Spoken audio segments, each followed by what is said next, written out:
and... Oh, Natasha, sometimes I get so mad.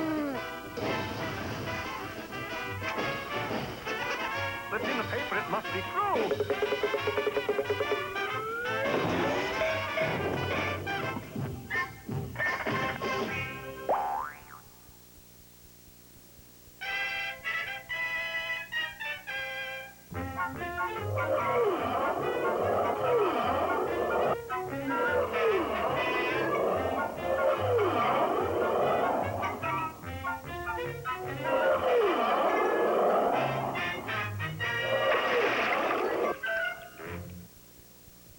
Our story opens today in a really ugly building in the really dreadful little country of Moosylvania, where the Supreme Council is faced with a serious problem. Gentlemen, the Supreme Council is faced with a serious problem. We already heard that, Anatole. Go on. Yes, fearless leader. Well, it seems that our balance of payments analysis shows a marked trend toward deficiency prorating of reserves with a corresponding shift in debit allotment of fiduciaries and soft inventory assets. Translation? We're broke. Broke. But last Tuesday, the treasurer said we had 80 million pazulas. Ah, but last Tuesday we also had a treasurer. You mean? Yes, fearless leader. He took the 80 million and skipped the country. Oh, that makes me so mad. I'm furious. About the treasurer stealing the treasury? No, about I didn't think of it first. Well, that's how the check bounces, fearless leader. This problem calls for special care, a high order of intelligence, extreme subtlety and finesse, a brilliant strategy. And so? I'll handle it myself. Achtung! Dismissed! Those fools! Little do they know the answer lies just behind this door. And here it is. Moosylvania's answer to Bernard Baruch, the advisor back. Yes, there on a park bench sat a large black box with a number of flashing lights and a Hamburg hat on top. A Moosylvanian mechanical brain. Tell me, dear old box, where can we find the money?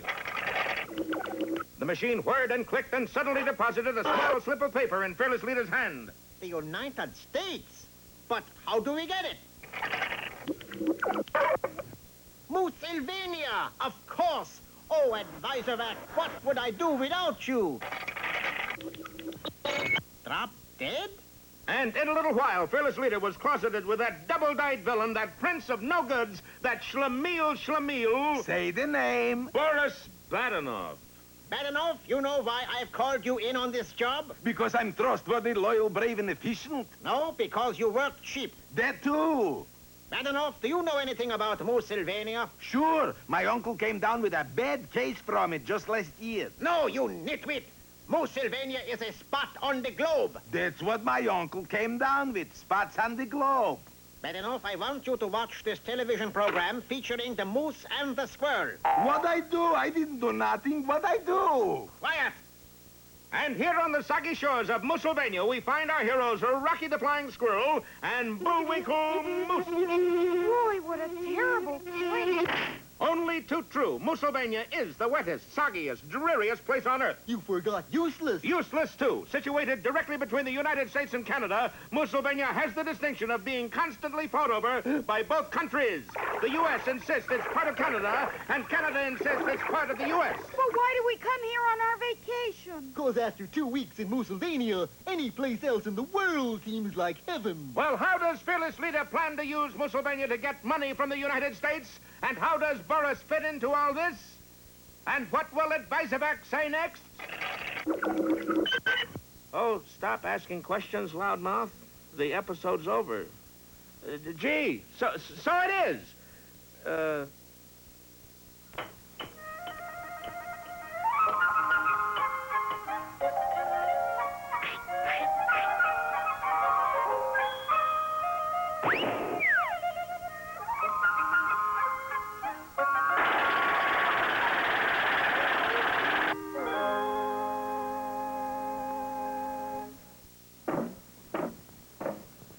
Junior, what are you doing? I just chopped down this old tree, Dad. Yeah, I noticed that, but why? Because my girl and I have broken up. That is no reason to chop down a tree. Well, you see, I carved our initials on this tree last Valentine's Day, and I don't want to have to look at them anymore. How do you know she won't come back? Remember the old saying, he who loses faith loses all? How did you know my girl's name was Faith? I didn't, but I do know a fable that would help you to face the facts a little more clearly. It's called The French Poodle and the Alley Cat. Years ago, not very far from here, there stood a tiny village named Barrel City. The reason it was called Barrel City was because clothes not having been invented yet, its citizens wore barrels. My, that's a stunning barrel. Cracker or lard? Pickle. My, it is a dilly. Wearing barrels had its disadvantages, however. Not only was it difficult sitting down, but everyone's barrel looked alike. That is, until a French poodle, out to seek his fortune, opened a paint shop. I will paint my way to the pinnacle of success. Well, sir, that started a fad. By the end of the week, everyone in Barrel City was sporting a different colored barrel, painted by the French poodle, who in turn became the fashion leader of the community. Here, madame and messieurs, we have my latest creation. A polka dot barrel with matching holes, and a cerise ribbon draped around the slats. Breathtaking, n'est-ce pas? Both the poodle and his shop continued to prosper until one fine day, a seedy-looking alley cat wandered into Barrel City and had the misfortune to pass beneath a window ledge upon which rested a flower pot containing one petunia. Look at that stunning hat. Word spread like wildfire throughout the city that a new style of headgear had been created. The cat, quick to seize the opportunity, bought all the flower pots in town and rented a dilapidated rundown shack that happened to be right next door to the poodle's barrel shop. Bonjour, Mademoiselle Goose. Bonjour to you. I suppose you're in the market for a new barrel. Quite the contrary. The new rage is flower pot hats. If this keeps up, I will be the rough painted. That night, under the cover of darkness, the poodle, carrying a can of gunpowder, stole into the alley cat's hat shack. Striking a match, he lit the fuse. That should take care of him. But with the dawn came the sad realization that a slight faux pas had been committed, for instead of blowing up the cat shop, he had blown up his own. Are you having a fire sale this week? You little stinker, you are the cause of all this. But let the bygones be the bygones. Therefore, I would like to cement our friendship. That's okay by me. Bon. Now, in case you did not know, you have become quite famous, and people who are famous put their footprints in cement. Step into this bucket. The cat did, and the cement hardened fast. Oh, tell me this. Can you swim? Oh, sure. With a bucket full of cement on your feet? Oh, no. That is all I want to know. Wasting no further time, he dragged the helpless cat to the riverbank and pushed him in. Au revoir! Say, I got a little bad news for you, Poodle. That river's been dry for years. Calamity followed calamity, for the townsfolk had seen the cat clomping along in his bucket full of cement, and this too caused a sensation. 2 days later, everyone was wearing this new type of shoe. That does it. The townsfolk suddenly decided to hold a fashion contest, and the one who came up with the most ingenious design would get a contract that would set him up for life. Good luck, Poodle. This is my last chance. The poodle worked feverishly and by morning had devised a new type of summer dress, which was in reality a flat tire with a moldy shower curtain hanging from it. But the alley cat was equal to the occasion, for he had created a hat consisting of a saddle studded with horse chestnuts. The poodle took one look, gasped, and knew he'd run a poor second. But there was still time to act, for if he could ruin the hat before the judge saw it, he might still be victorious. There on a long banquet table sat a large vat of beef stew. It didn't sit there long. Well, sir, you'd never believe what happened. That cat still believed that his creation, even covered with beef stew, was still a winner. And he was right. Some fable, Pop. Well, I think it does prove that he who loses faith loses everything. It also proves something else. What? If the stew fits, wear it. It's a new Kool-Aid Cool Burst bottle in. Bursts away. Burst the burst. And when the heat's the worst, there's nothing like a burst. Kool-Aid Cool Burst soft drink. Hey, now when you buy Kool-Aid Cool Bursts, you get nifty coupons for these neato, groovy, really far-out toys like that. You can bring these coupons to wherever these toys are sold. It'll get you $1 off, Nickelodeon gag, and savings on these toys. The race to end all races. The battle to end all battles. The Pete to end all Pete's. It's Apocalypse Pete. Watch the premiere Thursday at 7, 6 Central. On the network to end all networks. Nickelodeon. Did you see 90210 last night? Did you see Brandon at my locker this morning? What? What? You can see Donna, Brenda, Dylan, Kelly, and Brandon anytime you want. It's the new Beverly Hills 90210 collection. Cool. Each sold separately. It's Rappin' Rockin' Barbie, rapping around. She's a beautiful star with a real fresh sound. Her boombox really works. She's the queen of cool with a happening rap. Rappin' Rockin' Barbie, you're where it's at. You've got something special.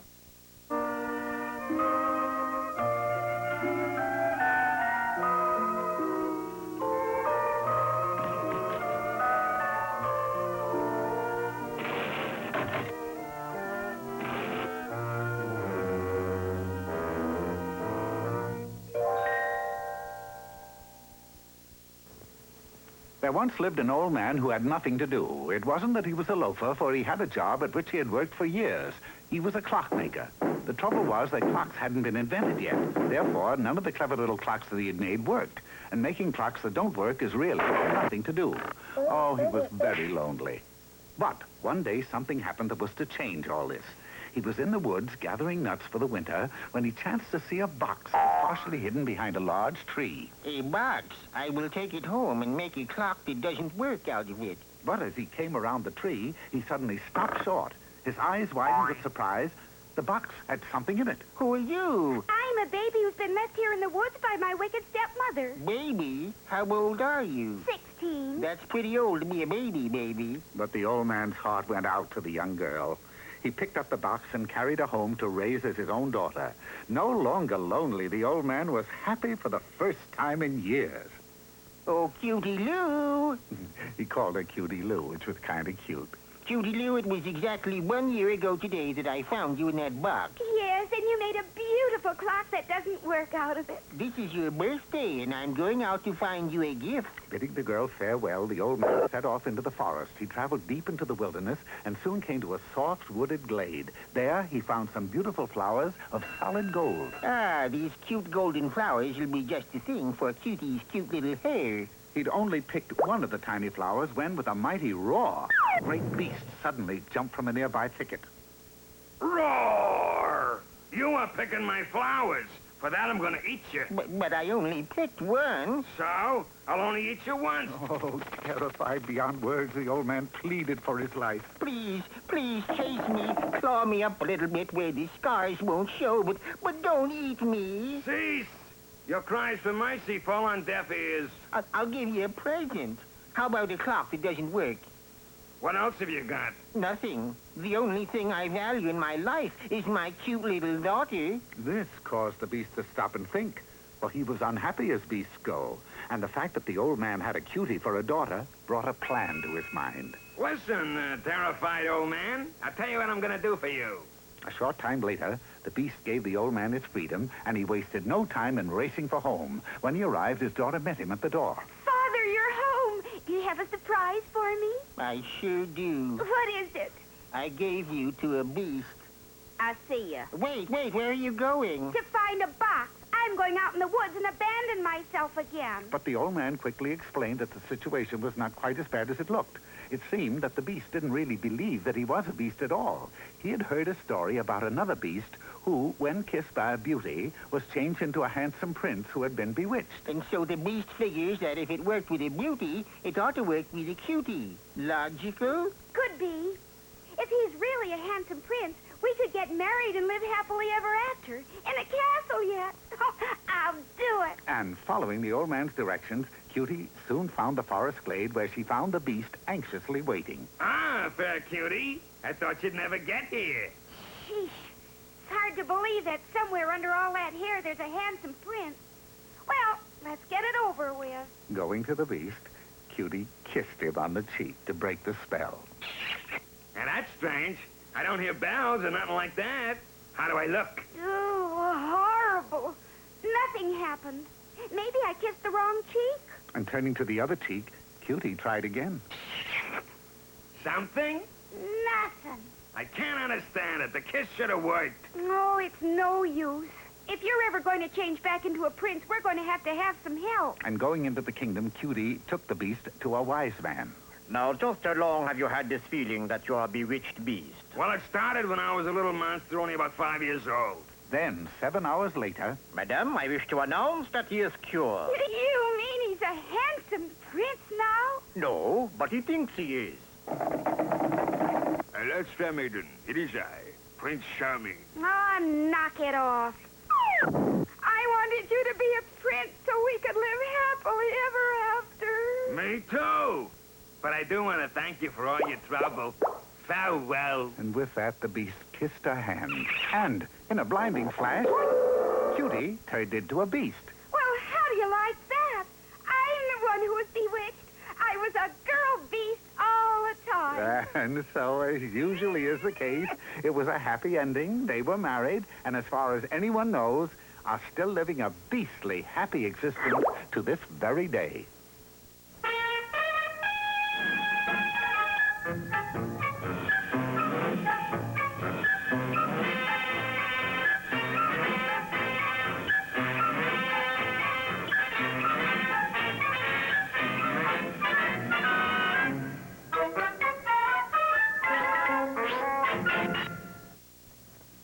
Chairman, when a person yells caramba and cries, what is he doing? Peeling Spanish onions? No, he's watching a bullfight. Is that what we're going to do, Mr. Peabody? Well, we're not going to peel Spanish onions.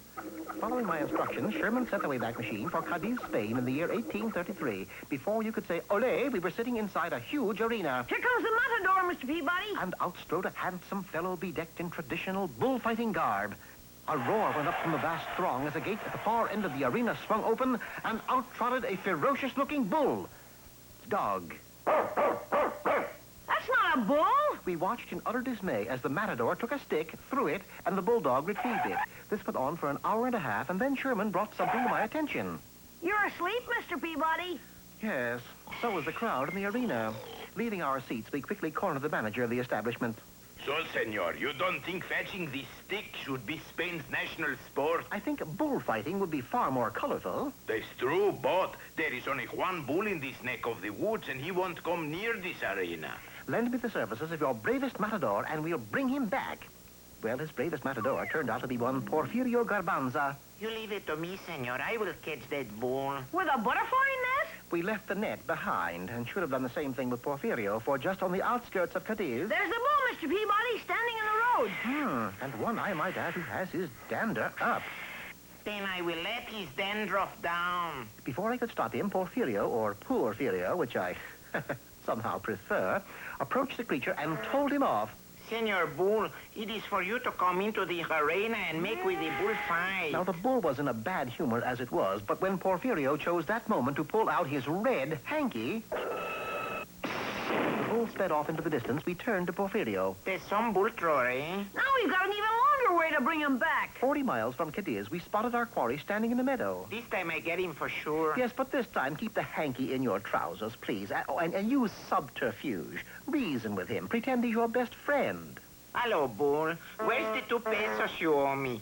Tell you what, you pay me the money and I buy you a pair of socks just like these ones I got on. And of course, the socks he had on were red. Well, you scared him off again, Mr. Garbanza. Why don't we try catching a jackass? We already have one, senor. It took us 3 hours to catch up with the bull, and this time he was standing in the shade of a large tree. This time I take off the red socks and throw the red hanky away. We made him go even further. But I could catch cold. Just so long as you catch the bull. Buenos dias, Bull. What's new? Say, how about a nice piece of fruit? Here, have an apple. You guessed it. The apple was red. As the sun sank over the hills, so did our bull. 1 week later, some 400 miles from Cadiz, we discovered the bull sitting on the railroad tracks. If he don't get off there, he's going to get hit by the Onion Pacific. Sure enough, around the bend and bearing down hard came a fast freight train. Quick, Sherman, Porfirio, hop aboard as the train passes. But what about the bull? As I had surmised, the cowcatcher in front of the engine swept up the bull and carried him along. Well, what do you know? The bully is on his way back to Cadiz. Well, not for long, he wasn't. We had the great misfortune to be stopped by a red light and... Well, there he goes, heading into the city of Seville. I told Sherman and Porfirio to go into Seville and wait for me while I stayed on the freight train and went back to Cadiz. There, in one of the larger gambling casinos... 21 red again. You keep this up, you are going to break the bank. By applying calculus, Hector's arithmetic, and PS39 multiplication, I had amassed a fortune in no time. One more win and you win the city of Cadiz. Which, of course, was exactly what I was after. 21 red again. Why not 21 black? Well, it would simply ruin the color scheme of this whole story.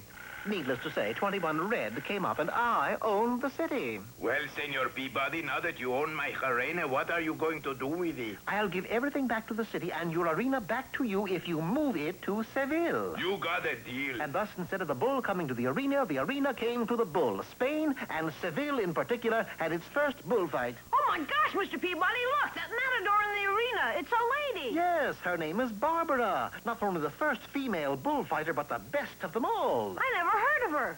You have never heard of the Barbara of Seville? Hang tight. Nickelodeon's Moose-a-Rama will be right back. Head for high ground. Here come Gushers, the one-of-a-kind fruit snack with a burst of fruity juice in the middle. Gushers. You can bite through the chewy fruit snack outside and wet your mouth with a gushing rush of fruity juice from the inside. Your taste buds will overflow with flavor. Gushers! A gushing rush of fruit juicy fun.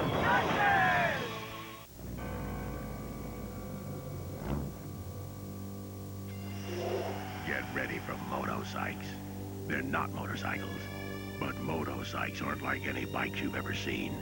They're tested tough, and now they're off the test track. Are you ready for motorcycles?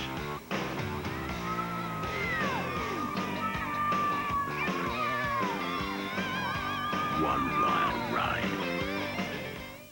Meet Tina and her brother Tyler. Whatever one has, the other wants, and that's the way it's always been. Now, thanks to Capri Sun Fruit Drink, Tina can have the delicious 100% natural Capri Sun fruit drink that she loves so much. And Tyler can collect all 22 Nickelodeon decals of his favorite Nicktoons, free inside each specially marked Capri Sun 10-pack. And since the decals are reusable and there's enough Capri Sun for both of them, they should be happy. For now. Capri Sun fruit drink and Nickelodeon decals. You'd better grab your own before they do. You are in the O-Zone. And now back to Nickelodeon's Moose-a-Rama.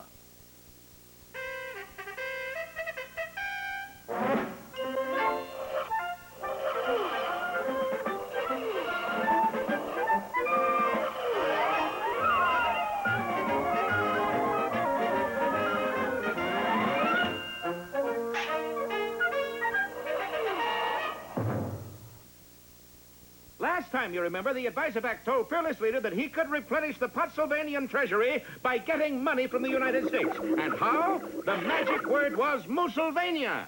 Moosylvania, that's a pesto, fearless leader. Send me to Devil's Island, send me to Siberia, send me to Wilkes-Barre, but not Moosylvania. Now, Badenov, don't lose your head. I'm not losing my head. You will if you don't go to Moosylvania. What time leaves the next submarine? And so it was that just a few days later, as Rocky and Bullwinkle were fishing and slapping mosquitoes off the shoreline of Moosylvania, they were hailed by a cheery voice. Hello, suckers. What was that? I said, hello, strangers. Sounded different the first time. My, what a magnificent catastrophe you got there. Is it yours? Moosylvania? You betcha, mister. Been in the family for years. Pity you don't do something with it. Such as? Advertise. You could make Moosylvania the Riviera of the swamps, and I could help you. Who are you, mister? Just the head of the biggest advertising agency in all northern Canada is whom. What advertising agency is that? Dancer, Prancer, Blitzen, and Fink. Yeah, I've heard of those first three fellers, but who's Fink? I'm Fink. You could say that again, darling. You mean you could really do something with Moosylvania? Cool, die. Buddy boy, I got plans you wouldn't believe it. Sign here. Right. Now, wait. What's all this fine print? Give me that. You want to ruin your sweet little eyes? Now, first thing you do is go ashore on Moosylvania while we taking your picture. Cajoled by Boris, our friends went ashore while he stayed on his submarine yacht and focused the camera on them. Fine. Now, the next thing we're doing is taking this big rock and sink your boat. Hey, wait a minute. Now we're marooned in Moosylvania. See how it all works out? Well, bye now. But I thought you were going to make Moosylvania famous. Just you wait. And for once in his life, Boris was as good as his word. Better even. For he spread the word that Rocky and Bullwinkle were marooned and in need of help. Extra! Of course, the nation sprang into emergency action at once. With typical American foresight, 14 tons of surplus wheat germ was rushed by freight car to the swampy area, where it promptly sank from sight. Undaunted, the government began to airlift supplies into Moosylvania. In less than a week, the tiny island was heaped with all kinds of vital emergency rations. Missy, here's 2,000 gallons of maple syrup, 800 surplus goldfish bowls, 26 obsolete missiles. 32 million units of something. What? I don't know. The name got scratched off. Well, whatever it is, we sure got plenty of it. Hey, here's a coupon from Dr. Kildare. Good for an emergency appendix operation. How thoughty. Yeah, everybody's sure been nice. There's just one thing wrong, Bullwinkle. Just one? That's a refreshing change. What is it? Oh, this stuff is pretty heavy. And? I'm afraid the whole island of Moosylvania is sinking. Yes, our friends were up to their knees in trouble. And water. Well, let's look on the bright side. What's that? The mosquitoes can't bite our ankles anymore. Well, are we about to see our whole story go down the drain? Don't miss our next episode when we'll hear Rocky say...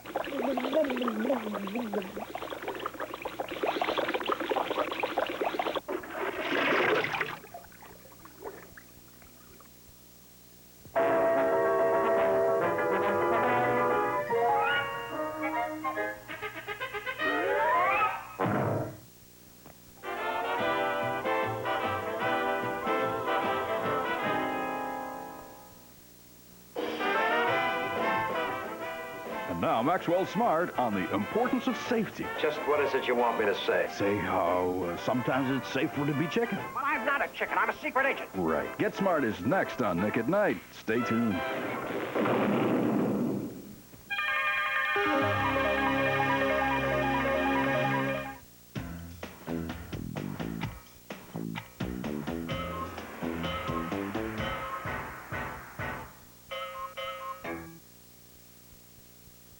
What is a friend? A friend misses you.